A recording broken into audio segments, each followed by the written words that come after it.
Hey, it's Vinny. For those of you who are new, this channel is all about investing, and today we're going to talk about the most important investment you can make, an investment in yourself.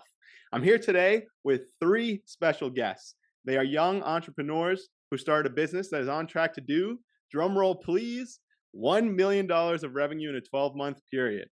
We're going to touch on a number of topics today, ranging from their business to health and investing. Huge welcome to Jack, Joey, and Gabe, the default kings. How are you guys doing today? Vinny, I appreciate that warm welcome. So grateful that we're on this show today. I'm doing amazing, man. I know this has been kind of a long time coming, so definitely pumped for what we're about to get into. Yeah, Awesome. man, I'm stoked. I can't wait. It's been a hell of a journey with us. So I'm excited to come on here and chat about obviously your experience with us and then all of the other stuff that led up to that. So it's going to be super good time, man. For sure, for sure. So, I guess real quick, I would love for each of you to introduce yourselves, maybe talk a little bit about your background and your path to becoming the default kings. Gabe, why don't we kick it off with you? Yeah, man. So, I mean, path to where we are right now in this moment is pretty organic. Grew up and had two kind of big um, traumatic experiences, I guess you could say, as a child, where my parents kind of found themselves in a pretty terrible position wealth wise first through the 08, 09 housing market crash, lost all their investments. And then with my dad health wise. And so going through that as a kid inspired me to focus heavily on those things at a very young age, which has very naturally led to the position where I'm in now, right? Building this business that specifically helps people with getting healthier. Awesome. Powerful stuff. How about Mhm. you, Jack? Yeah, so for myself, I was the shyest man alive. I say that with absolute conviction and certainty. This was a fact. No one could beat me at this. I would be at a restaurant sitting down, and I would be out of water. I would be dying of thirst. Right? It would be bad. I would be really, really thirsty, and I wouldn't ask the waiter for water. I was so shy, I wouldn't do it. And so over the years, somehow I found the gym. I started to work out more, and confidence slowly grew from there. And building a business, investing in myself, investing in my net worth as well through stock market, crypto, etc. More and more things started to go well. My confidence started to grow more and more, and so I want to give that gift to more people. And so that's why I do what I do. Awesome. Love that. Joey? Yeah, man. I would say mine was pretty organic as well. I grew up, I was big into soccer, played at a pretty high level, starting from the age of 6 or 7, and ended up playing for a couple years in college. And that's really where I got my love for fitness and getting strong, getting athletic, being in shape. And I went through a similar situation to Gabe, where my dad is somebody who struggled with his health for as long as I could remember. And it finally all hit the fan when I was about 19. And my parents ended up getting a divorce. And the first thing that my dad did after that was lose the weight. And at the same time, I was in school, I was studying kinesiology, going through it. And I tell people he was my first hands on client, right? I mean, it's the first piece of social proof. I remember it was like my first transformation that I had. And when I helped him go through that, that was definitely the catalyst for me when I was like, okay, well, if I can do this for him, why can't I do it for other people? And I was fortunate enough to be in a situation where one of my good friends that I was playing college soccer with went to high school with, again, a great friend of ours now, and somebody that were one of his clients is Alex from Closify. And I was fortunate enough to be connected with him through my teammate. And he's somebody that just poured into me in the entrepreneurship side and pushed me to go out and connect with Jack and Gabe, who ended up mentoring me as well. And then now we're at the point where we're running this ship together. So it's been a pretty organic path for myself as well, I would say. Definitely had some stars aligning moments for sure, as all great stories do. But yeah, that's how I got to where I'm at. And now we obviously have a massive opportunity here to impact literally hundreds of thousands of people every single day. So Yeah, it's pretty exciting stuff. that's awesome. I mean, yeah, you guys all have a great story of it really shows why you're invested in this. So, getting into like the business, you kind of touched on it a little already, I think. But like, what is the mission of the Default Kings? What's your guys' goal here? Yeah. So if you look around, Look around at your peers. 73.6% are overweight. This is a statistic. That's 3 out of every 4 people overweight. On top of that, everyone sees all the mental health crisis, depression, anxiety at all-time highs. Health has never been worse in the world. And so I think I speak for us collectively here. One of our big goals is to fix this problem, to reprogram the masses per se. Because how I view it is whoever is in control of the most eyeballs, whoever has the most distribution, because the internet is where people communicate nowadays. The internet is where people are basically programmed nowadays. Whoever has the most of that, they're going to determine the end result. That's how we got to where we are today. 73.6% are overweight. And so our goal is to change that. Awesome. Love that. Did you guys want to add anything to that, Jerry and Gabe? I mean, I think you really nailed it. I think that was a great explanation of what we're doing. At the end of the day, whether we look at this on a micro level or a macro level, right? The masses versus someone like Joey and I's father versus like somebody like us working together, Vinny. When we kind of look at people, we realize that they have this fundamental issue of living their life in a way that they almost know is not aligned with what they should be doing, right? Yet, because of the world that we live in, like Jack's talking about with the influences and the inputs, apart from the own things they need to work on themselves, they fall into that path. And so we want to hopefully serve as a catalyst to just show the way of, hey, here's what we did. Here's what's worked for the people we know, the hundreds of people that we've worked with. And if you take the guidelines that we have and you follow them, then you can end up in a place like where Vinny's at right now. So that is another thing I'll kind of add to our goal. Yeah. That's Lastly, awesome. I'd put the bow tie on it with, I know all three of us are in the same headspace of this, is like, we feel morally obligated to share the lessons that we've learned because we understand how big of an impact it can make. It would, in our minds, be immoral to withhold that and not impact people. That's just where it's at for us. The point of this company and the point moving forward now is to do that. I mean, I think something else that we all have is, in my opinion, like a God-given ability to influence people and help lead. And again, it's the same situation where it would be immoral for us to not use that and not use these experiences and push these people in the right direction. Because obviously we see the trend that the world is falling into, whether that be health, mentality, everything. Generally speaking, tends to seem like a negative trend. And we obviously want to be people that can reverse that. Awesome. Yeah. And, a lot to unpack there, but it's a multi-front problem like people are facing, and too many are just falling into this trap. I mean, I was there before I started the program. I was overweight. I was unhappy. And, people fall into this trap, and there's a lot that goes into it. Just these habits, these negative default actions.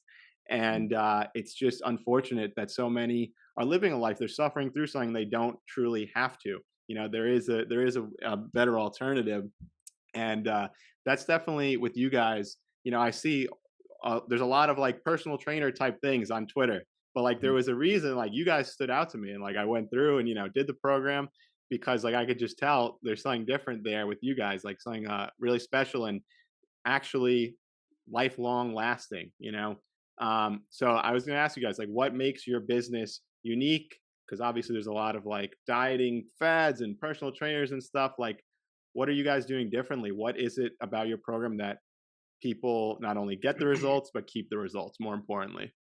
So the difference between us and everybody else is that without diminishing the strength of the hundreds and hundreds of trainers that you see, whether that's online or the utility of personal trainers or the utility of even some of these diets, right? The diets themselves are great at getting people to lose weight really quickly, which is why they exist.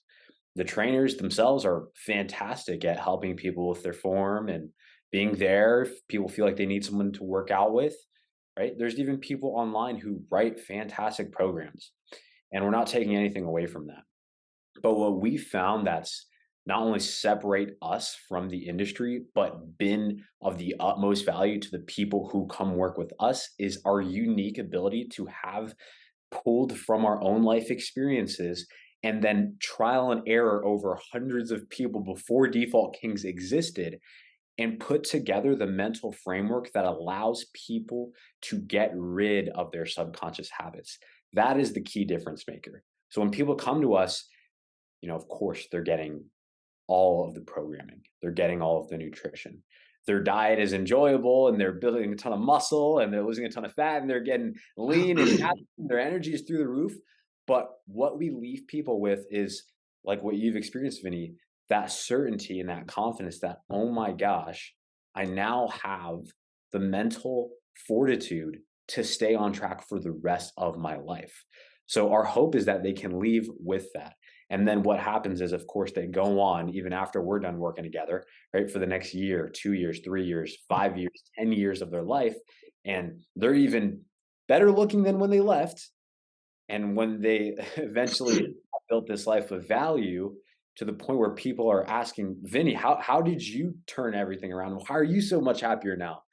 People pointed back to us. They're like Default Kings. They showed me how to do it. So that's what separates us from the rest of the industry. Yeah, definitely. I can attest to it.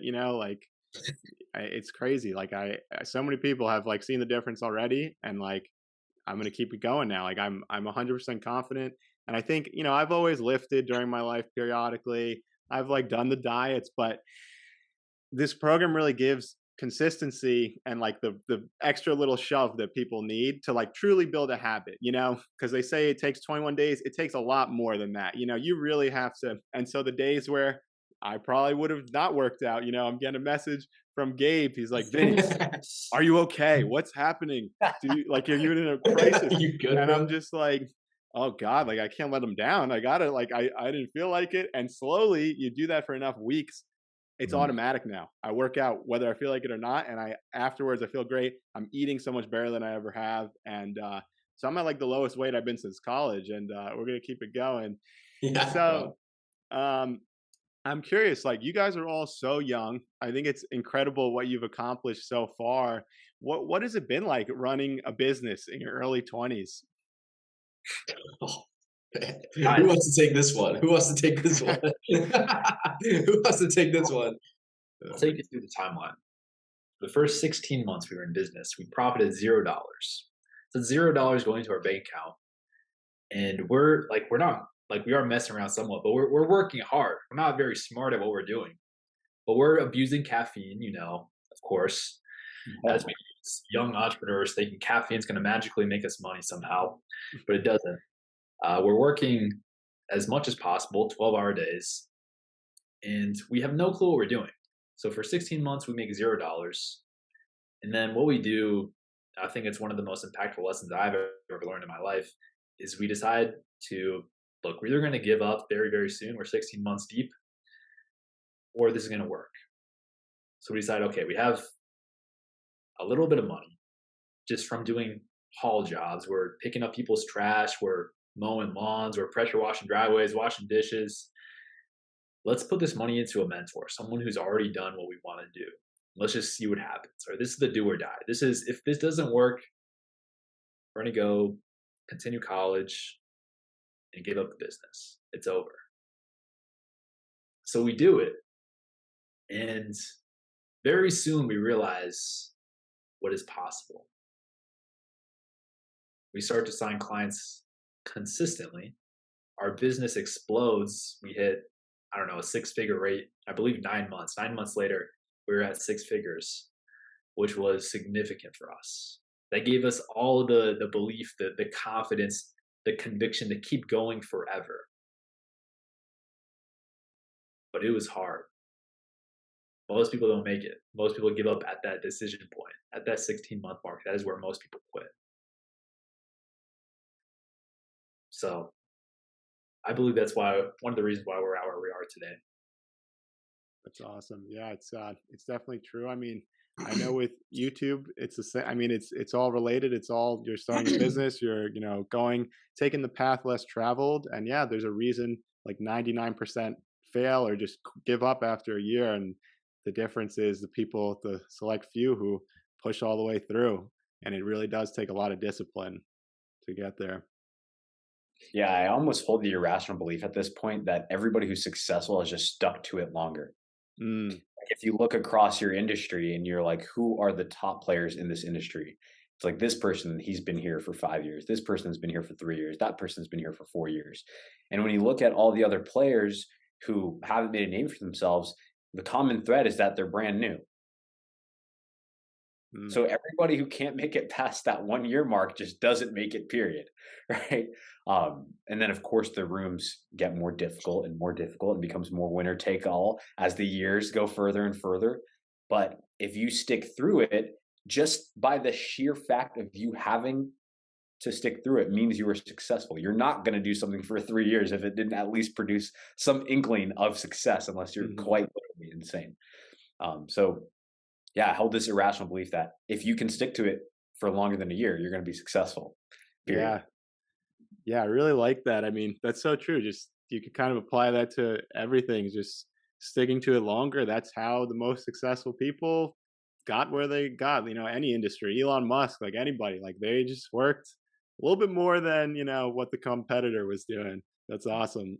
Um, so I mean, I think this is probably a layup for you guys, but it's obvious now. Like, what keeps you guys motivated, or maybe during the tough times, like how did you push through and really cement it? For me, it's like it's just a constant pursuit of improvement. Like I tweeted something out the other day. It's like I'm grateful. I practice that all the time, but at this point in my life, I don't ever see me getting complacent. Like I don't ever see me getting to a point being like, okay, I'm gonna coast. Maybe someday. I mean, ask me again in 5, 10, 20 years. But at this point in my life, I don't ever see myself getting somewhere where I can just coast. And that's it for me. It's just a constant obsession with improvement and how do we do this better? How does it get better? How do we do more? How do we do more efficiently?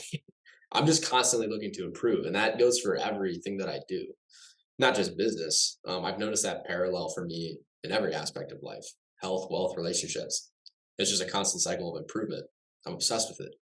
So that's it for me. And this is obviously happens to just be the biggest vehicle to do so. The glaringly obvious vehicle is this business that we have, right? That's the one that I look at every single day and go, how do we make this better? That's it for me, for sure. For sure. Yeah, and I wonder too, how much would you guys say? Like, I know most people who take this path less traveled Mhm. are like solopreneurs. They're all on their own trying to figure it out. How much of a difference do you think it made, like kind of having each other? Did you guys really did that help you power through, or you think you had it, individually? Because I feel like that's what a lot of people lack too. And obviously, we talk a lot about your circle, and you are the people you're around. So it's like if you're around lazy people, you're going to be lazy. If you're around other motivated people, they're going to push you on those days. You need a little extra push.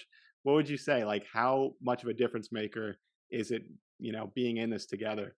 Yeah. I mean, I I'll, think that, I'll let you guys take this one for sure. I was gonna say because you guys definitely take this one because you guys were there. For everybody that doesn't know that's listening, I came in after that 16-month period.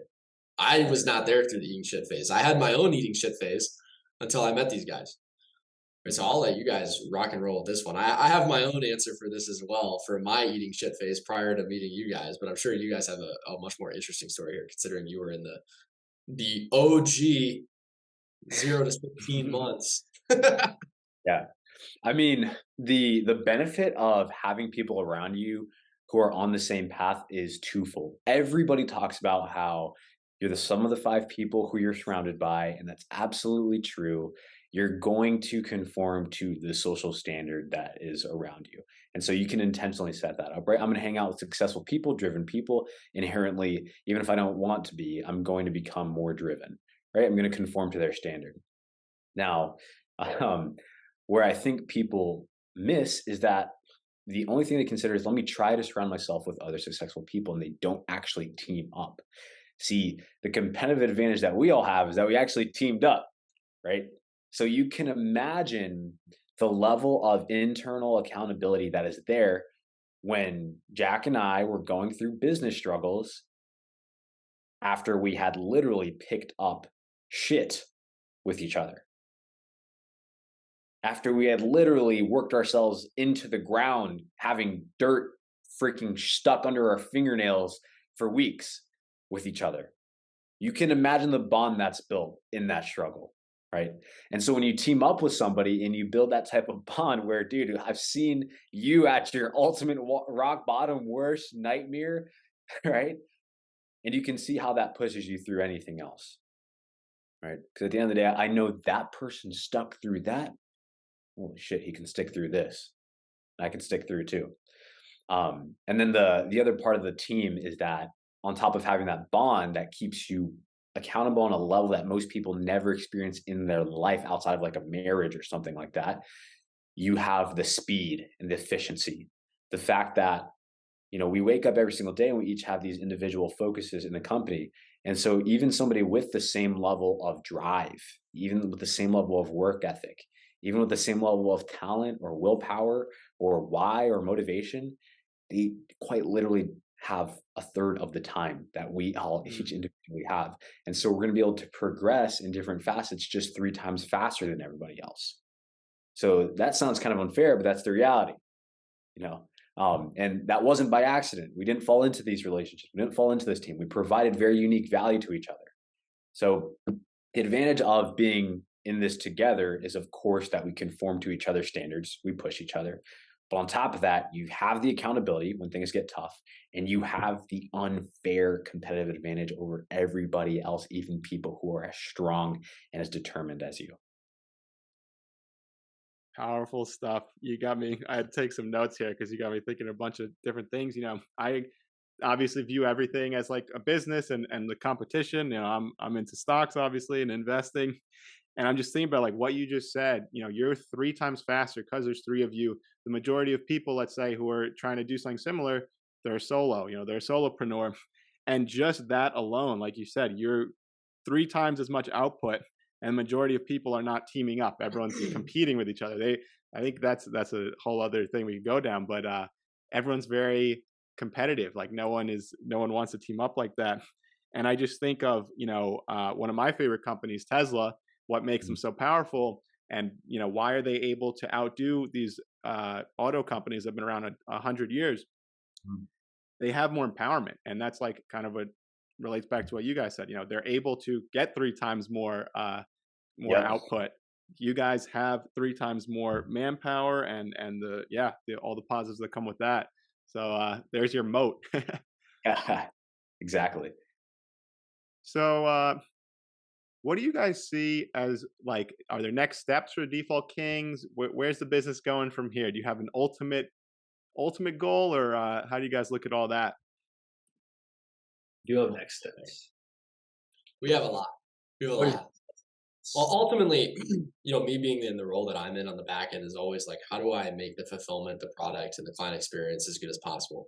So that's absolutely at the top of our mind always, especially mine. But I think in terms of just Default Kings as a whole and the brand, the direction it's going, I think we all are in agreement that it's about time that we move to more channels and provide more content and get in people's ear more, get in front of people more, attend more events, and literally just do more and do it fucking better than everybody else that tries to do it. It's ultimately it, right? Now on the back end, obviously I have a lot of stuff in order, right? Hiring more coaches, switching over to a different software for the client experience, adding something like a community manager. There's a lot of stuff in the back end that can always be improved constantly. But in terms of the brand as a whole, I fully anticipate that rolling into 2023, you're going to see a lot more of us, not just in your Twitter timeline.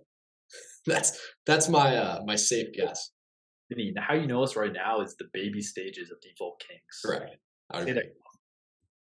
Love it. I love that, and I believe it. I mean, you guys, like, you laid the groundwork. I know you were talking about potentially a podcast. I don't know if that's still in the works. Like, that would be awesome. The more channels, the better. And you guys are gonna like expand. You'll definitely get to that point, I think. 100%. So I want to go back to, we kind of started talking about health earlier. There's a lot of reasons, but why is it, especially in the US here, this seems to be an epidemic? And there's a reason why. I know you guys have said, if you can help people with wealth, relationships, or their health, or a combination, there's only a growing market for that. Why is it that so much of that is of the health camp? Where are we? Is there one root problem, or what is the root cause? Do you think? Why are these numbers reaching exponential proportions of obesity and like mental health, physical health?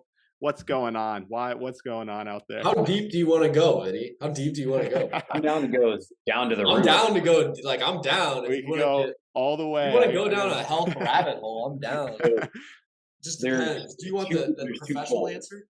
It's twofold here, right? The first side of the coin is that this is part of the human condition. The fact that human beings take actions that are out of alignment with their own identity, that's true across the board. That's why there's people in probably 20 plus countries at this point that are part of default kinks, right? It's part of the human condition. Now, understanding that's part of the human condition, and yes, everybody struggles with this, and we all want to be better. We want to have better habits. We all want to actually take actions that align with the vision we see ourselves in. The reality is, the United States, there are other factors at play. In all of our individual lives, there are other factors at play that make us all more inclined to make certain mistakes. And in the US, thank God we have the amount of prosperity that we have. Thank God we have the amount of luxury that we have. But right now, when you look at, what is one of the most ideal career fields to get into, and you look into something like tech, right? Engineers, it's always like, learn to code, become an engineer. I mean, these people get rewarded for sitting at a computer 100% of the time. If you look at something like entrepreneurship, right? You want to make crazy wealth, start a business. Guess what? When you start your business, that means you're going to be in front of a computer for, 8 to 12 hours a day, right? And so kind of the way that we're set up just gives us an inherent disadvantage on top of already having this human struggle. And that's why you kind of see it getting into the extremes where we see people who are 400, 500 plus pounds, when that never existed in history. And you see the majority of the human population actually being unhealthy, right? And now the average is below baseline. So it's those two factors. It's part of the basic human struggle, but also our environment, our society, our inputs make it even worse. Yeah, definitely a lot to unpack there. And yeah, sitting, obviously, every job, especially if it's a higher paying job. What do? You sit all day, you sit at a computer screen. Especially the higher paying jobs, right? Yeah. It's that ironic. They actually they reward you like the least exercise you could get, the least healthy habits. Yeah, this will pay you the most.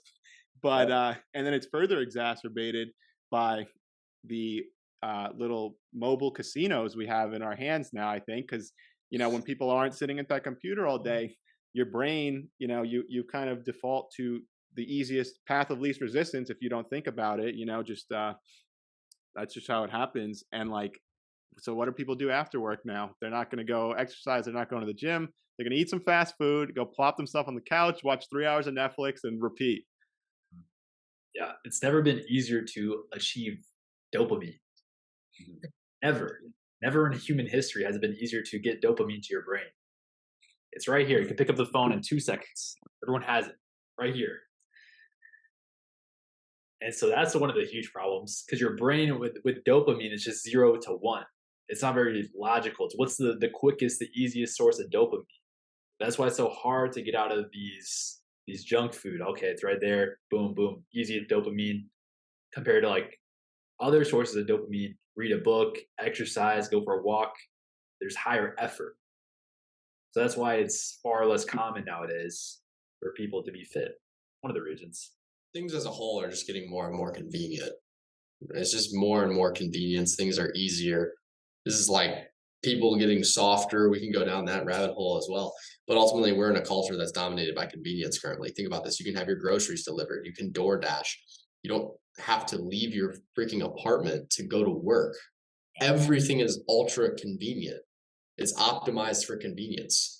So that just naturally is going to lead to a society that's less healthy. They're less physically active. They don't have to work as hard to get the stuff. Right? So it's all optimized for convenience. And I think that's one of it. Like I said earlier, I mean, we could go down other rabbit holes. Yeah, no, I mean, this is all great stuff so far. I mean, you're 100% right.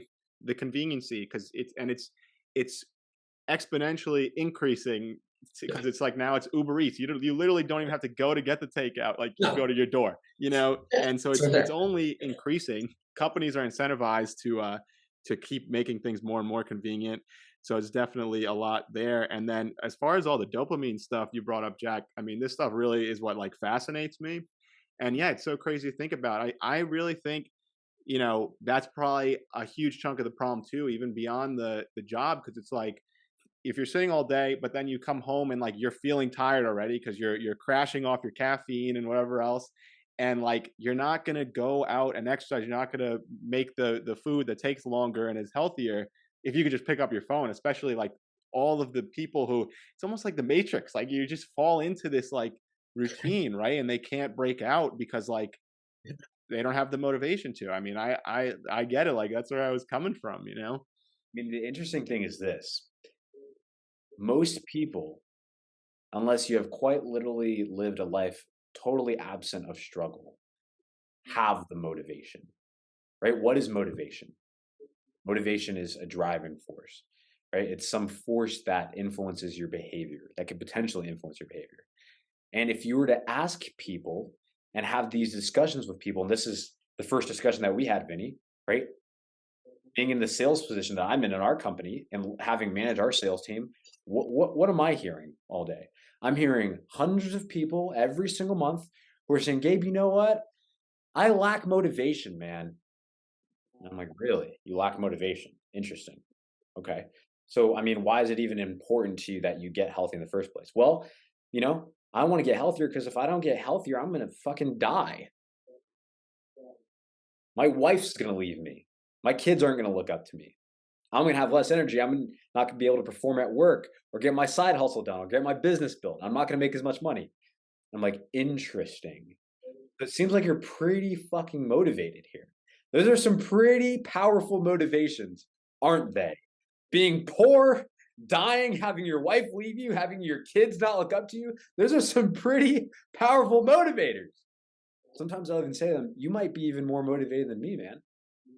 I don't have kids yet. They're like, oh my gosh. So the problem's not motivation. Okay. The problem is not motivation. But something that has become a trend over the past is the fact that people bury these things so deep down and they distract themselves with all these other inputs that they don't get dopamine from taking the actions that would satisfy that motivation. Right? Why do I need to take care of that urge to, be a good dad or be the husband my wife deserves when I can just get pleasure from this iPhone? Why do I need to be a man that actually attracts that woman who lives with me when I can just open up my phone screen and take care of that some other way? So all these people are motivated. Everyone's motivated. If you're not motivated, you're lying to yourself, or you've just been born. But we get satisfied in these other ways that don't actually move us forward. Yeah, definitely. Yeah, and like you brought up earlier, you think about it, people do have huge motivations. You bring up the dreams and nightmares scenario, and yeah, that's definitely a big part of it. But yeah, the distractibility I think is big.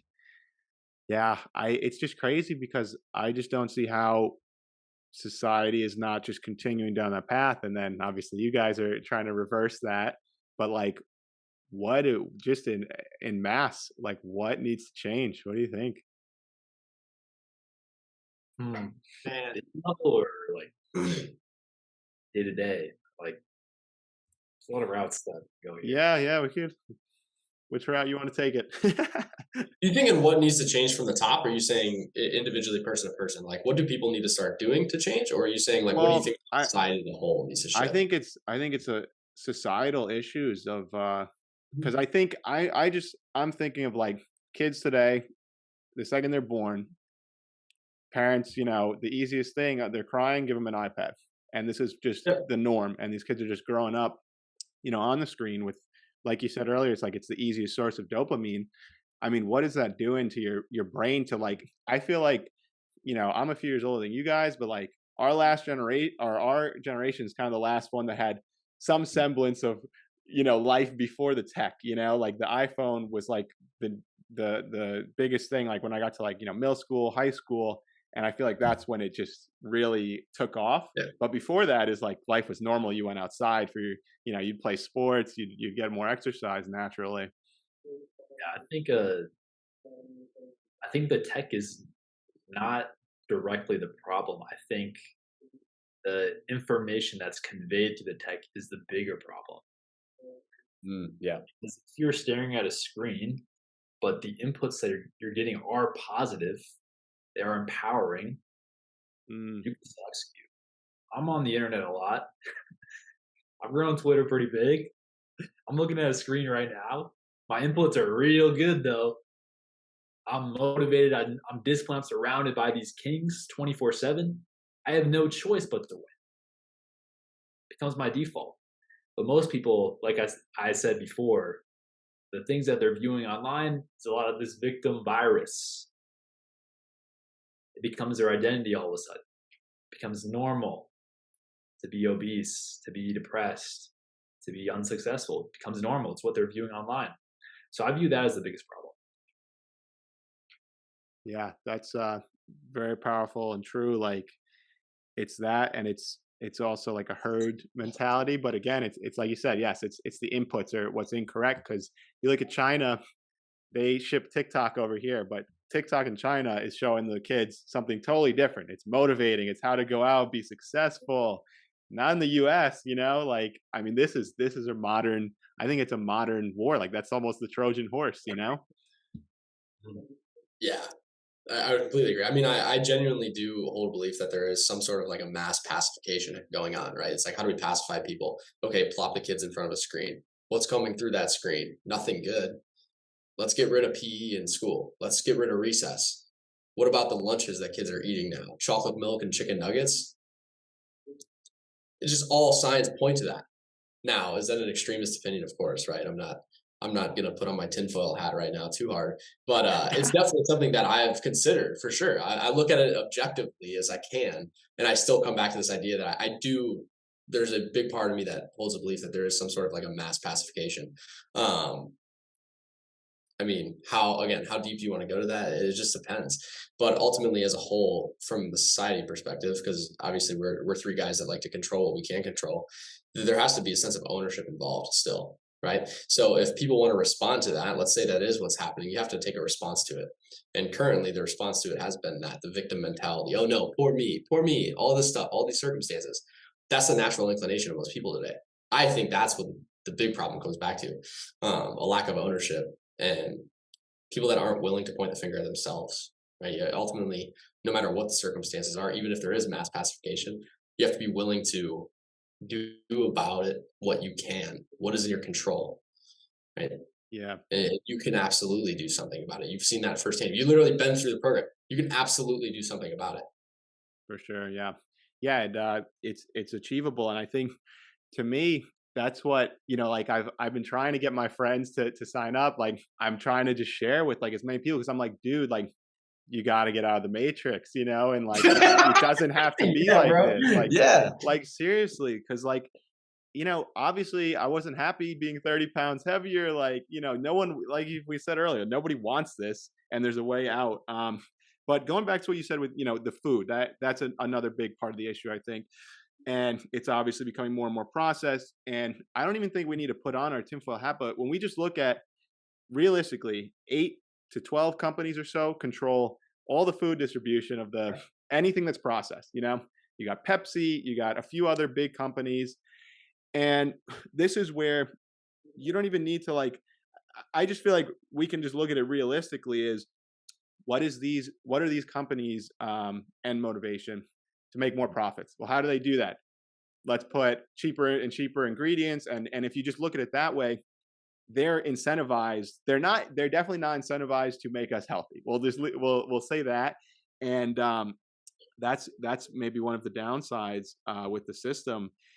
And I don't know how you change that, because unfortunately so many people, I think, this is just what they're eating, and like for forever. It's like you don't even know, if you never, are introduced to something a certain way, like if you're brought up a certain way, you're eating a certain way, like that's just your reality almost. People don't even realize like this is normal. It's normal to eat, whatever it is, all these like all this sugar, all this processed stuff just every day. And like how do you break out of that? So I Well, mean, dude, the only way to yeah. break out of this is if we think about like the issue you pointed to, right? Without putting on any tinfoil hats or anything, just look at objectively at the food that we're eating, at the fact that there's however many companies that control like all of it, right? It's like how can these people morally put poison in the world's mouth, right? And I mean, at the end of the day, you even brought up the question, which is so hilarious in this group of four here, right? All of us four here who absolutely love money. You're like, oh, maybe that's one of the flaws of the system. And it's like, what are we going to sit here and just like adopt communist ideology and like force everyone to just eat like grass fed beef? It's like, no, of course not, right? But we got to ask ourselves, why does that kind of erupt in this system that we set up, capitalism, right? I think at the end of the day, it's not capitalism's fault in any way. I freaking love capitalism, man. At the end of the Same. day, it's not that these companies are designed and their end goal is profit, because what the heck is the point of any company anyways, right? They're there to make money. That's why it exists. The point is the people who are making the profit. Mhm. Because my favorite definition of greed is using people to make money instead of using money to build people, right? Like we want to be hundreds of millionaires and billionaires, and we want to acquire all the wealth on planet Earth because we believe that that wealth will be used for the greater good. The problem is you get people who of course want money as well, but that's the end goal for them. And so they'll make it at the expense of anyone, right? It's not a flaw with capitalism. We're going to utilize capitalism too. We're going to make a shit ton of money. We're going to use it to help people at the end of the day, make the world a better place. We're going to make all the money in the world. Could do both. But you can do both. Absolutely, depending on where your heart's at. But the problem is that there are bad people who are great at the system, and so they make money at the expense of anyone else. And now you've got really profitable companies and extremely sick populations. Mm. Yeah, the tough part with the food industry is, how do you have the most successful business? You need repeat customers. Food, how do you get repeat customers? Make it as addicting as possible. So the food industry is a little bit different because almost every other industry I can think of, like you have to make a good product that benefits the end user. The problem is with food and health, the negative effects are so delayed.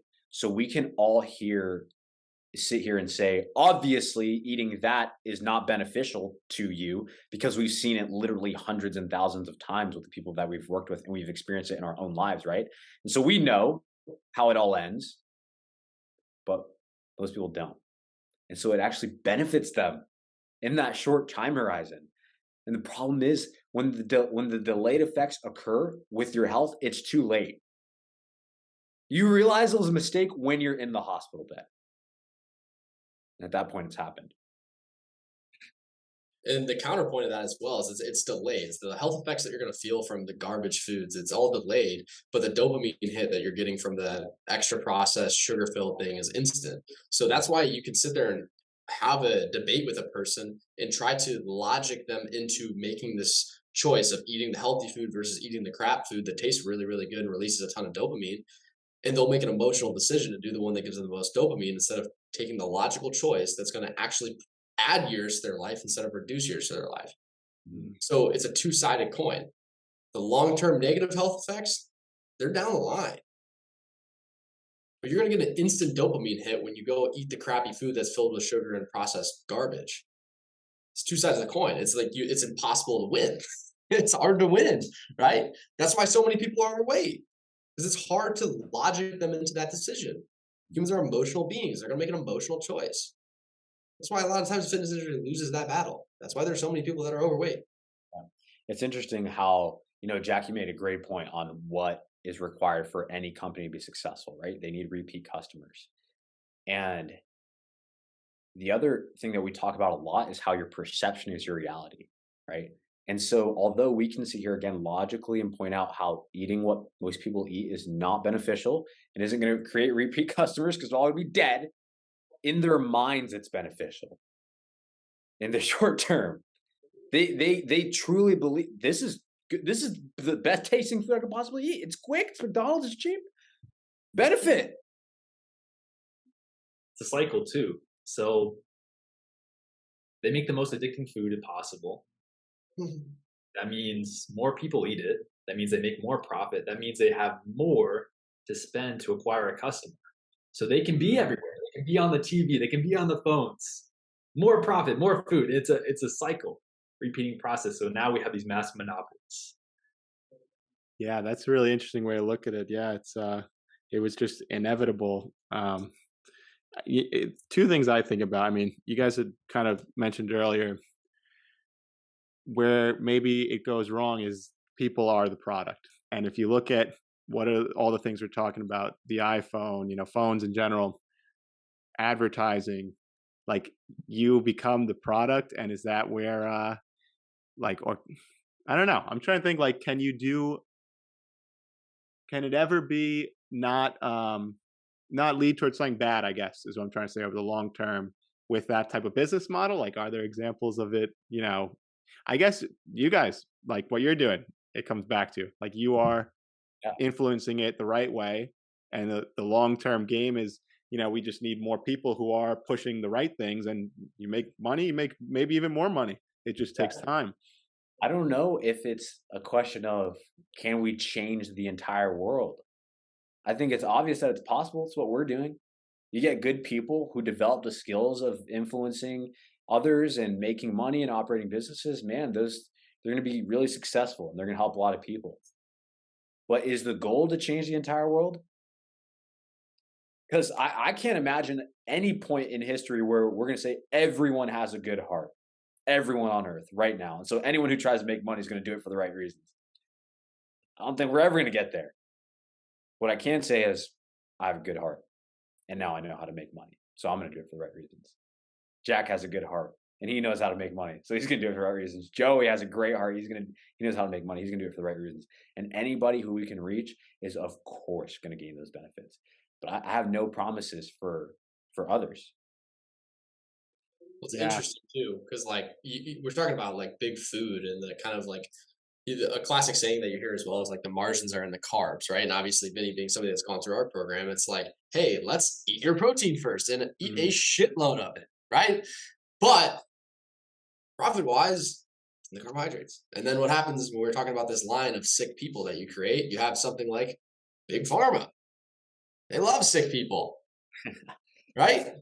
And then they give you a pill that has side effects that requires another pill, right? So it just depends like how the outlook that you have is, right? If you have a very pessimistic outlook, you could sit here and look at it and very objectively come to the conclusion, big food is making people sick, big pharma is helping sick people, right?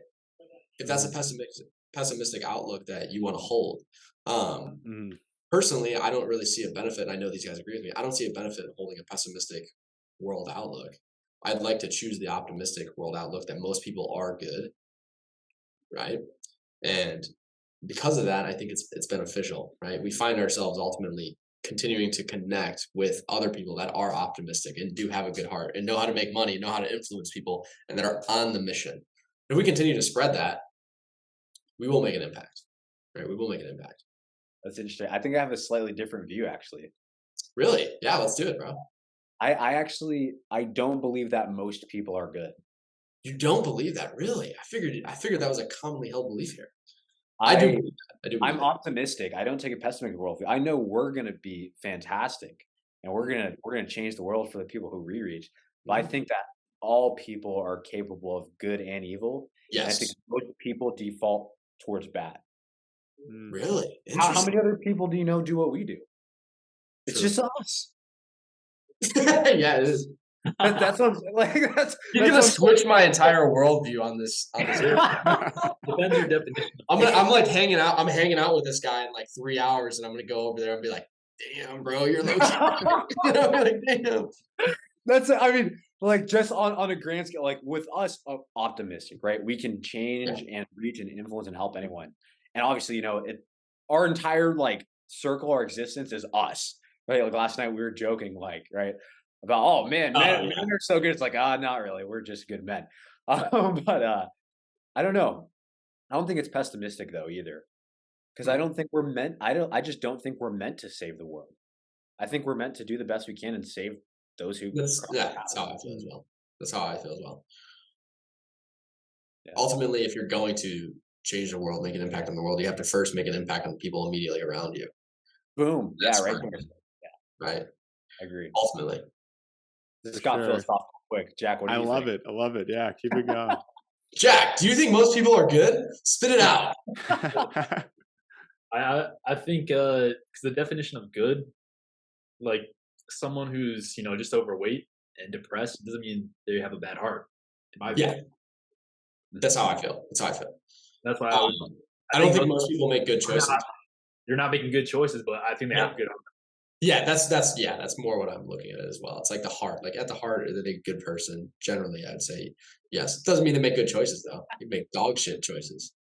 Yeah. Still be a great person. Still be a great person. Dog shit choices. I guess it depends what you consider to be a great person. Because even with that view, I don't think most people even have good hearts. I think I Damn. have a damaged heart. Yeah, Wow, that's insane. that's a mess. I mean, I think I have so much more to do, like as a person. I'm Yeah, like of nowhere near the course. person. So when I look at it, I guess it's the lens you look at, right? When I look at it through that lens, I'm like, even I'm messed up. Of course. Everyone's messed up. Like that's how I look at it. It's totally through the lens you look at it. Everybody's flawed ultimately. Like people are flawed, of course. It would be naive to say differently. Of course, Yeah. people are flawed. Ultimately, the flaws that us three share and the experiences we've had in our lives that have been quote unquote flaws or scars or traumatic incidences is ultimately why we're here today and doing what the work that we're doing. Ultimately, it's just some people choose to like pull on trauma and build something as a result of it. Other people choose to take trauma and use it as a crutch, use it as an excuse as to why they're not where they want to be, or blame their circumstances. Right? It just depends how you use it. Everybody has it. So Everybody has true. it. Absolutely, absolutely. Vinny, what do you think, bro? I want to hear your Oh take. man, I think Oh, this he is thought he was gonna all. get out of that shit. He's like, I'm the podcast host. They're not gonna ask me a question. He knows No, I'm just thinking deeply about this, and this is all like fantastic stuff. But I was looking at it more of the way of are people inherently good or bad? And I think as far as at least the trend, because here's what I was just thinking through was we laid out all of these companies that are part of the problem. Let's just say they've been around a long, long time, 120 years, maybe even more. They're conglomerates. What's happening is, I've been reading a lot lately. Obviously, we're all basically creators, but this is the creator economy is taking off. And you look at a guy like Mr. Beast, who now can sell the Beast Burger, and the trend is going to start to shift toward, if the Beast Burger is cheaper than McDonald's, or even if it's the same price and you like Mr. Beast, where are you going to go? You're going to get the Beast Burger. And so I'll add to that I do feel like the mentality has changed, or maybe um, perhaps the people in charge of these companies didn't have malicious intent, but they just were naive. That we didn't know the downstream effects because, like we said, this is a slow death process of just eating too much sugar forever. So we're literally like it has never happened before. We're kind of in a unique territory, but you know, uh, being an optimist, all of this technology it has made people more aware. We know how harmful it is to like eat crap, and they're going to be doing studies. And I feel like, especially the younger generation who is open to change, and like people our age who are going to, be the Mr. Beast of the world, stuff like that, their hearts are in a better place in regard to that. Like they don't want to purposefully screw people over, ruin their health. Like we're going to want to shift toward, doing the healthy thing, doing the right thing. Obviously, yeah, there's always going to be the bad actors. I mean, I see it with, finance YouTube all the time. It's like I've been, watching these YouTubers now for like 4 years. I know the ones who are like know their stuff or are just trying to make a quick buck, like basically just doing rug pulls and stuff like that. And I'm sure, yeah, it'll be the same, but I would have to think that as far as the big corporations and like that regard, if they're even around, it could be entirely replaced by the creator economy long term, but that better people will be in those positions to make those decisions. Or either way, we'll just have a better understanding, and that'll be the only option that's given to them. It's a very well articulated answer to that. I like it. Very Evolution well of articulated. capitalism. So what's happened is with advertising, the way it started is it used to be extremely easy. If you would just make any claim, people would believe it instantly because there was no one else in business. This is like early 1900s, 1800s, whatever. And then as you shift more and more TV, radio, internet, people are seeing claims 24/7 and they're getting burned. So all of a sudden, the BS detector is way higher on every single person. It's raising and raising and raising every single year. So the companies have to become more trustworthy. It's happening slowly over time and over time. That's why so many of these personal brands are growing massively and they're killing it. Mr. Beast.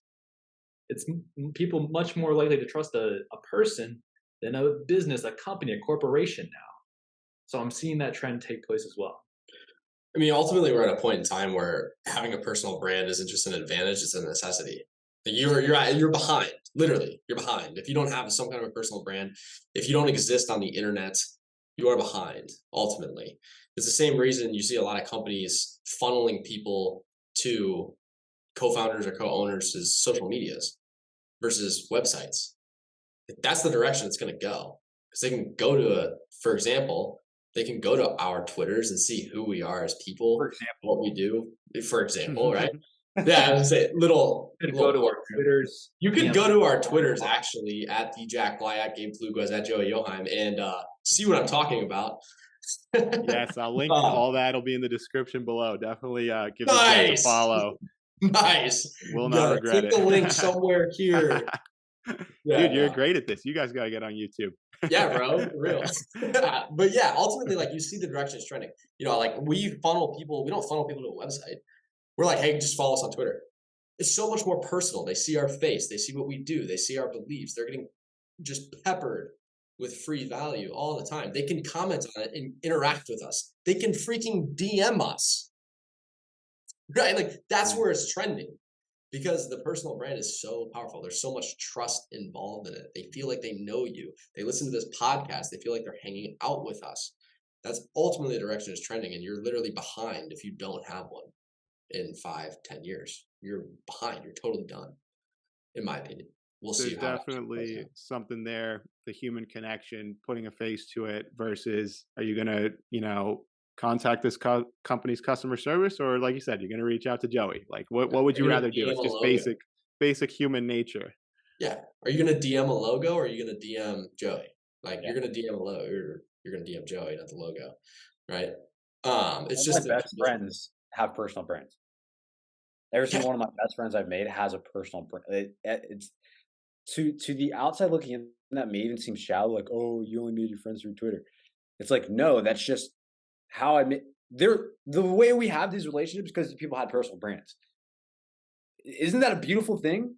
Like literally are the 5 guys that we're gonna hang out with tonight, right? Myself, Joey, Jack, Blaine Bursty, Matt Moore. Blaine Bursty, first of all, found us through Twitter. He messaged us and he was like already jacked. He hopped on a call with me. I'm like, why are we talking? You're already jacked. He's like, oh, I just thought you guys seemed like cool guys. Joined our community. Now he moved down to Orlando and we hang out like freaking 3-4 times a week. Matt Moore, we're about to hang out with right now. You guys initially met through Twitter. We met Joey through Twitter. We all met Matt through Twitter.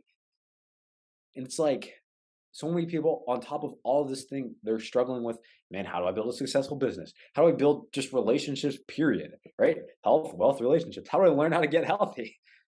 It's like, dude, the personal brand is such a massive asset that you can leverage to build relationships, to learn how to build your health.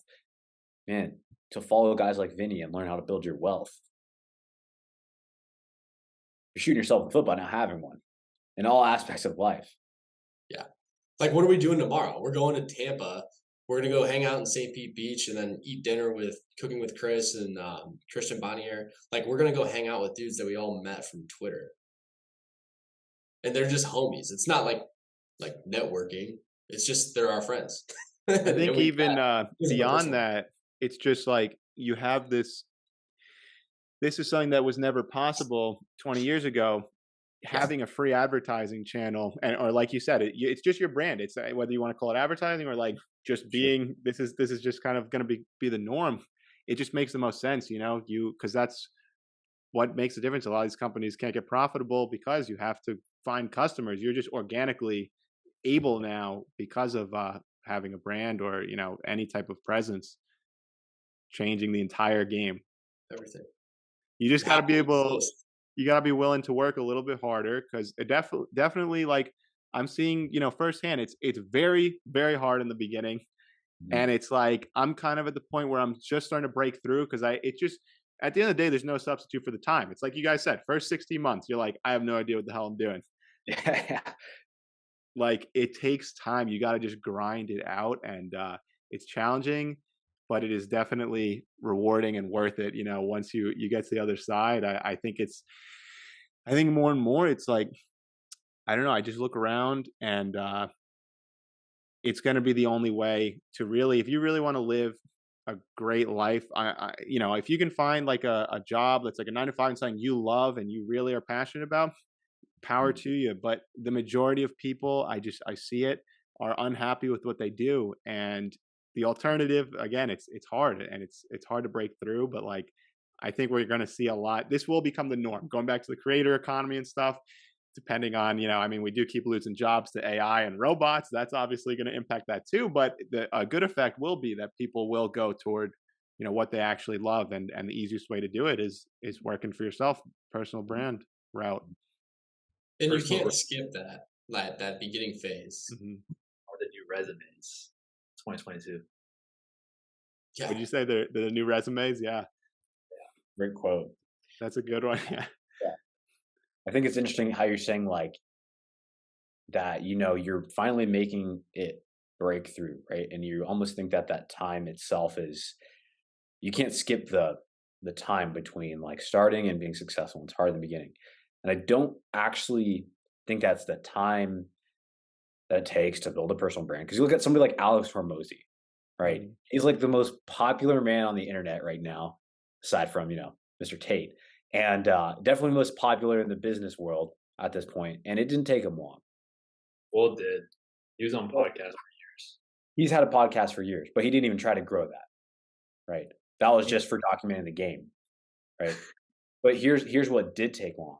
It didn't take him long to build a massive following. It took him long to do something worth following. It took him years to build those businesses. It took him years to learn all the lessons that people would actually value, right? And so when we start to build our personal brands, it's not just that it just takes freaking 16 months to like figure out how to write tweets. You don't get to figure that out right pretty quickly. But it does take time to learn the lessons worth tweeting about. It does take time to learn the lessons worth making YouTube videos about. It does take time to make the podcast and the TikToks worth posting about, like Hormozy has, right? That's one of the reasons he blew up so much. He already put in the time on doing something worth following versus the guy who's just starting out and like, I'm going to start a business podcast, right? When did he start the game too? He probably built hundreds of millions of dollars in wealth even before the game podcast. Yeah, he was already doing pretty good. Yeah. So you got to put in I it's not just, it doesn't take that long to figure out YouTube really. Like it does take long to figure out what's something actually worth following, right? Yeah. What did Miles say at Client Ascension? If you're capping, you get caught. You cap and you get caught. Or he said if you cap and you get lapped. Maybe that was Nick Rogers, one of those guys. If you're capping, you get lapped. You're just not going to make, no matter how good you are at Twitter or Instagram or any of these things. If you're capping, if you got nothing of value, you're going to fall. Yeah. And then Kevin said too, he's like, it helps to be an expert. If you actually like, you know what you're talking about, it helps, right? Like, you should probably know what you're talking about before you go out and put out content about it. That You was gotta like get one the reps of in the his fucking game. He's talking to all these business owners in this creator economy. And one of the biggest things he says is, guys, I know it's going to be unpopular, but just quick reminder, it does pay to be an expert. Okay. Seems obvious, That's where people go wrong. They put all of the attention into building the personal brand, and they have nothing that they're building it off of. No skills that they're building off of. We've seen this with freaking fitness coaches on Twitter. You get DM'd and connected and bombarded with every fitness coach you can possibly imagine. And then you talk to them, and within 30 seconds, you realize that before you even get into business and growing on social media, they don't even know the first thing about coaching people. You're like, not Yeah, gonna make it. you can tell. You can tell. Like, oh, you're trying to be a Twitter fitness coach, and you've worked with nobody, right? Like you can just tell right away. So you have to actually know what you're doing. That's a big part of it as well. Yeah, you really hit the nail on the head with that one. And like, I'm just thinking about just for me personally and the whole, like I kind of alluded to earlier, the whole finance YouTube space. 2022 has been the worst market in 52 years. It really separated the men from the boys. And now I'm like, you're legit. You have good info. You don't. And personally, I noticed like that was something I was like, I need to work on because obviously it's just inevitable, especially as one person. As soon as I started making YouTube videos, not that my investing suffered, but I had much less time to devote toward my own craft, and because I'm spending all this time trying to make a video, come up with an idea, do the editing. And so I've kind of taken a big step back. Luckily I figured out early, long-term investing is the way to go for me personally, at least. Other people can do other stuff and make it work.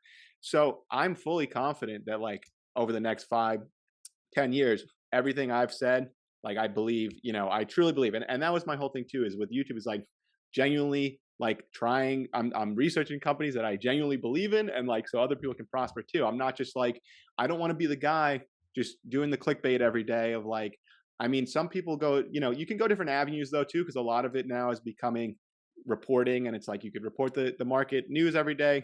And I think that's really good. But I definitely did not want to be the people who it's clear are just like trying to make a quick buck. And it's honestly, it's been such a blessing that 2022 happened because I'm like going to be set for life after this in that I will bulletproof my portfolio because I like to sleep easy at night, like my portfolio on paper is probably down like 40, 50%. I mean, I have a ton of Tesla, so it's down whatever that is.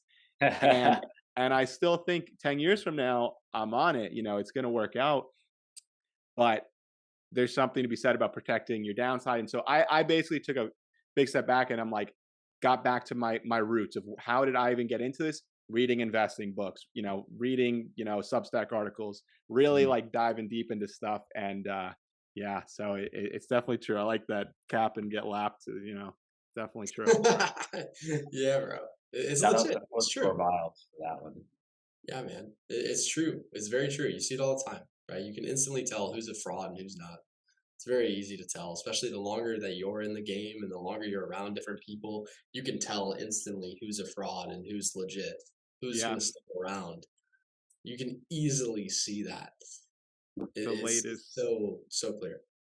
I'm sure you guys see, FTX because you guys are into crypto, right? Is blowing up right now. And that's kind of the big thing going around right now is like a lot of the biggest financial YouTubers were pumping FTX, they were getting paid tons of like ridiculous amounts of money. Like I want to say in some cases, if you're like, really at the top, maybe $50K to do one video talking like, use FTX. It's a great crypto platform. And obviously this has created a mess now. And it's like, it's not a good look. And, I guess we could pivot into investing a little. I know you guys have heard about all the FTX stuff going on, right? I have a little bit. I've seen the it's imploding. With crypto. Yeah. So I've seen the notifications that my crypto is up 5% every other hour. So yeah. So yeah, I mean, obviously, you guys know I'm all about investing in stocks. I mean, that's mainly what I usually focus on the channel here. So I was curious to get your guys' thoughts of how do you guys view investing? Do you have any personal investment strategies of your own? Like, what are you guys investing in? Yeah, I have a planner, so I kind of have it automated personally because I don't like to think about it. I mean, there's a time in my life where I remember this is first when I started realizing I was in college and I was like, I'm sick of being broke. So of course, naturally, I'm Googling like how to make money, And of course, what I come into, like most people do, is trading and stocks and stuff. And so I take the lump sum of cash that I have for my graduation party and I start effing around and messing with short trades and all this stuff. in S&P. I remember I tried to flip Tesla and lost like half of it, and it was a mess. Hate to And see so that. yeah, totally happened.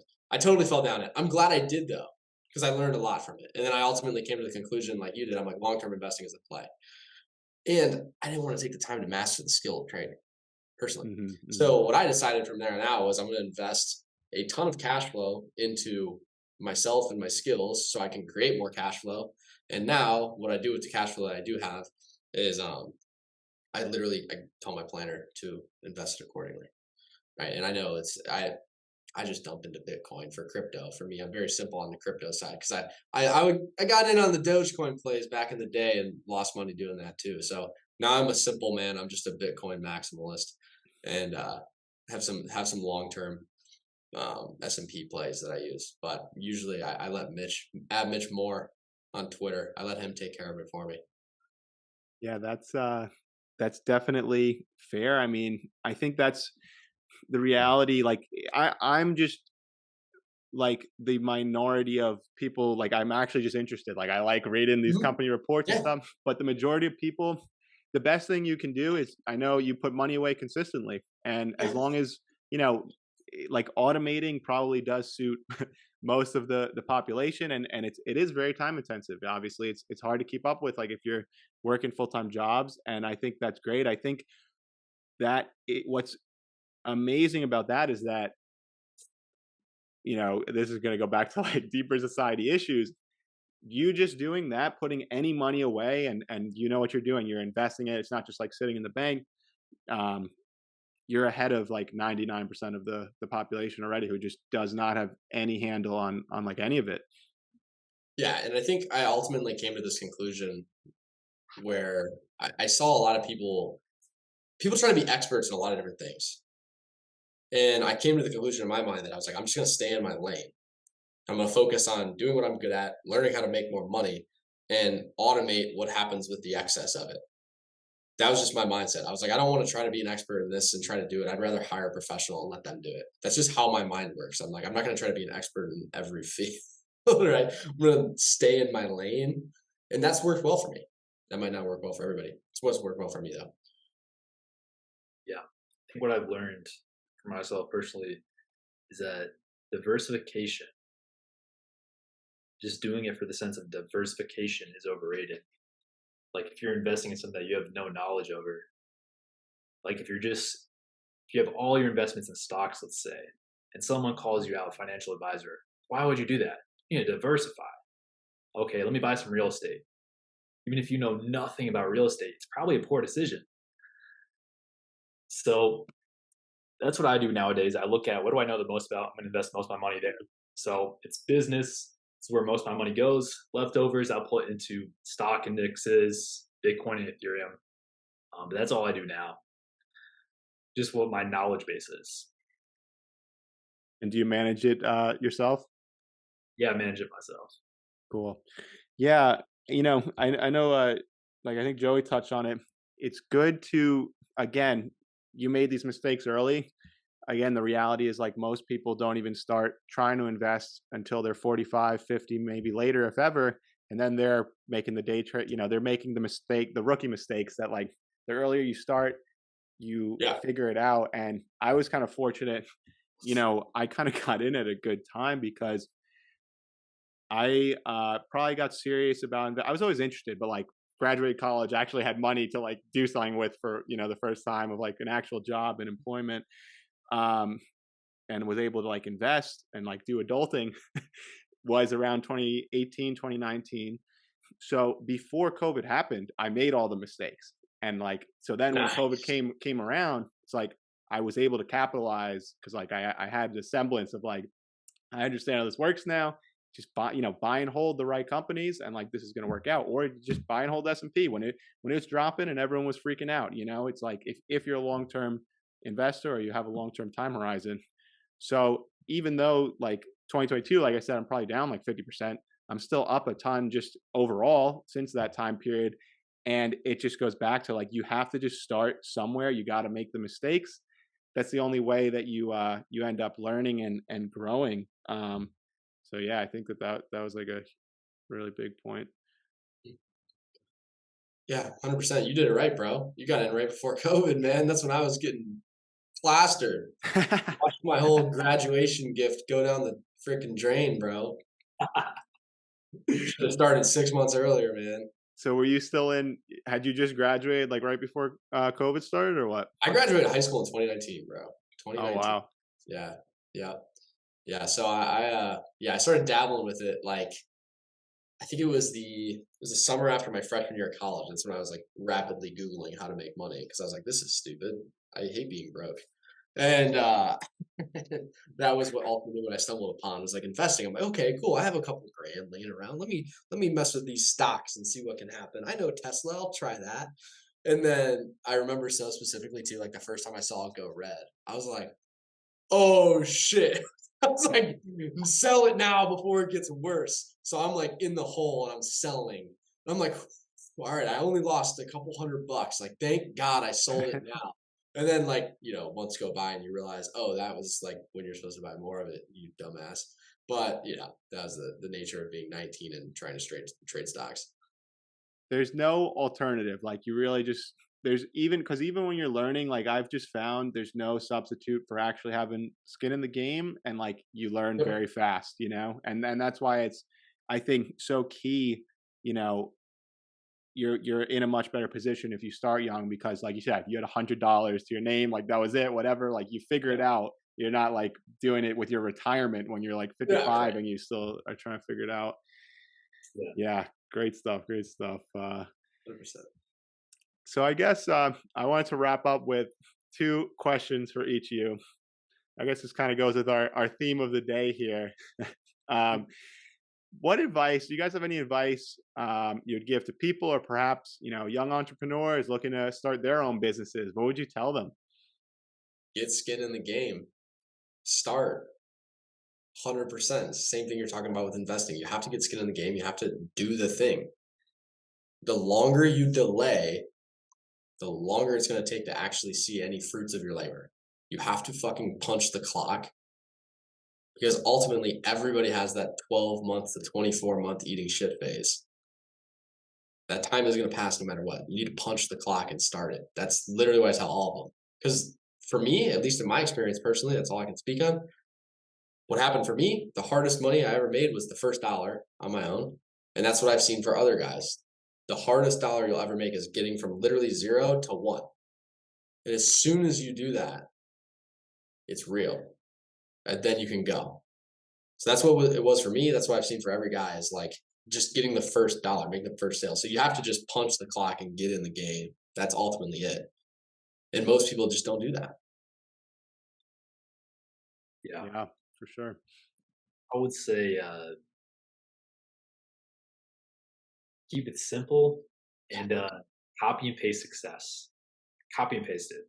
Or stop trying to think you're a genius. You don't know anything when you start. So look at someone who's already successful, the field that you want to do, copy and paste exactly what they're doing. I don't mean be a scam artist, copy like their actual whatever they actually do like tangibly, but their strategies, their approach, the way they think, Yeah. copy and paste it. And you'll learn a lot more. You'll probably see some quick results. Copy the principles. That's really what I think you're saying as well, Jack. It's like copy the principles. Right. Like the Don't quote, copy our it's business. sorry, the quote of Copy how you think we run our business.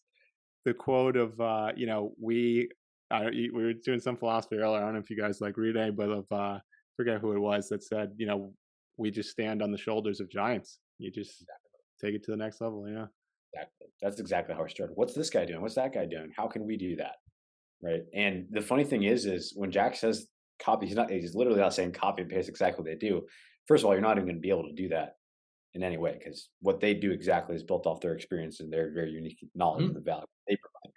But if you can give yourself some sort of like when I started jujitsu and like how Jack's gonna experience when he starts, you jump into that first roll, you have no clue what you're doing, you immediately look around. What the heck is everybody else doing? Why are his legs wrapped around me? I'm gonna try to wrap my legs around this guy. You just look at what other people are doing and try to emulate it, and it's gonna give you this a total stepping stone versus thinking, I'll figure it out. And I can learn how to fight this guy. No, just copy people. I think my kind of easy piece of advice for young entrepreneurs or people who are even considering the path of entrepreneurship is exactly what I gave to my 18-year-old cousin. I saw him at some kind of family gathering a few weeks ago, maybe a month ago, and I hadn't seen him in maybe a year, 2 years or so. And he's been watching from afar everything that we've built, obviously. And this is man, I love this kid, man. If you're listening, I'm talking about you. You know exactly who you are. But he sits next to me at the table and he's like, "Man, Gabe, how's it going? How's it going with the business? I see you guys are doing pretty good, right?" And he's 18, so I can kind of talk to him like a man. Right? He's like, "How you guys doing?" I'm like, "Oh, we're doing great, dude." He's like, "You guys making a lot of money?" I'm like, "Oh yeah, we're making a fuck ton of money, dude." Dead serious. And he's like, "Oh my gosh, really, really?" He's like, "Oh man, I want to do something like that. I want to have my own business. I want to be an entrepreneur. I'm not trying to go to school." And I'm like, "Why?" And he's like, "Because I want that lifestyle. I want to be able to do it what I want. I want to be able to just live. I don't want anyone to tell me what to do." And I'm like, "You want that lifestyle. That's what you need to lean into, right? Think about how bad life would suck if you weren't able to live like that." He's like, "Nah, dude, I can't do that." Like he cannot exist in that reality. He wants the other reality so bad. So the advice I give is figure out your why. Figure out why it's actually important to you in the first place. Because if you have an extremely vivid, unadulterated look at how bad your life will be if you don't figure it out, and about how great your life will be when you do figure it out, you'll do whatever it takes to get there. Literally, whatever it takes.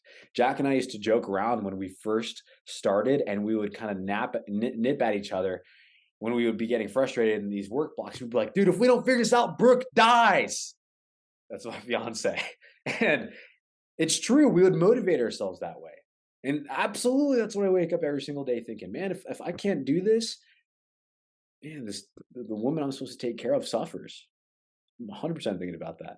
And if I can do this, she thrives. So find your why, whatever that is for you, whether it's the people you care about or the lifestyle you want to live or what you feel you're called to do.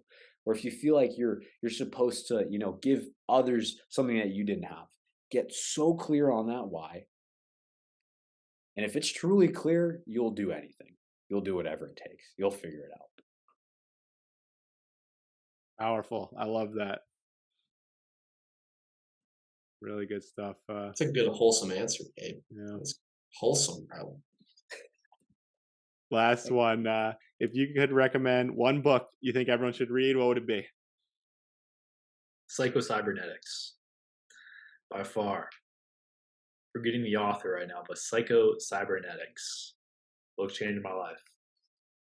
That's a good question. Gabe, what do you got, bro? It's a good question. I have a few that instantly popped in my head. I have one in my mind. I'm going to be surprised if no one says it. But I definitely have a few, but I feel like we're kind of talking to younger entrepreneurs right now, given the last question. Maybe people thinking about making more money, thinking about if it's possible, right? Your audience. And so if that's you, I would be doing you a massive disservice if I did not recommend that you read Money Grows on Trees by Jeremy Newsom. Because just like in fitness and your health, like Vinny, the ultimate determinant of your actions is your beliefs. That's the ultimate determinant of your actions. And Money Grows on Trees by Jeremy Newsom is the handbook to getting your beliefs around money aligned with how much money you want to make. So Money Grows on Trees by Jeremy Newsom. Nice. Yeah, it's a great pick. It's a great pick. I would say there's two for me. One is obviously more tactical and tangible. It's $100 million offers by Hormozy. That's like a layup. It's all of my favorite books ever. In terms of the book for me where my mindset really shifted was Jocko's book, Extreme Ownership. That was just a mindset shifter for me for sure. And I have started applying that to literally every aspect of my life. And I ultimately think it was the best thing I did. And I truly believe if you have ownership in all areas of your life, you're going to be in a much better place because you're going to control what you can control. You're going to learn to self-reflect. And that's when I started doing it. Do I think it's the most beautifully written book? No, but I think the mindset that you get from it is amazing, like truthfully. And you just have to live it. So I would say those two for me. I don't know if you can do one without the other, in my opinion. I can't leave either of those. I've been listening to a lot of when I'm working out. If I need a little extra oomph, put on a little what's his name, Jocko you Get a mentioned. little Jocko in your ear. Just give you a good ass kicking. And him, Arnold Schwarzenegger, Yeah, David Goggins, like just incredible. These those YouTube like hour long things they do. yeah. All right, It's the one I'm gonna give, going with everything we talked about today, The Miracle Morning by Hal Elron. Have you guys read it? I have No. not read that. Read No. it That's years ago. Many, that's many a good years. one, and I would suggest that one. That's a great one for the beginning of just to start making your life 1% better every day. That's like the perfect place to start, I'd say. That's a good one. That's a good one. Man, I got a list, man. I got a long list. Yeah, we can go on a list if we wanted to. I was thinking, I was like, man, I gotta narrow this down to one. I don't know if I can pick one. There's so many. We'll just have to do it again. This will be a question and we close it every time. Yeah, bro. There we go, dude. Well, thank you guys so much for coming on. This was awesome. I Absolutely, will bro. drop all your Twitters in the description below. Everyone should definitely check them out. Follow Jack, Gabe, and Joey on Twitter. And thank you guys for hopping on. This was a lot of fun. Thank Yeah, you, man. my We friend. appreciate you. Thank you for having us, bro.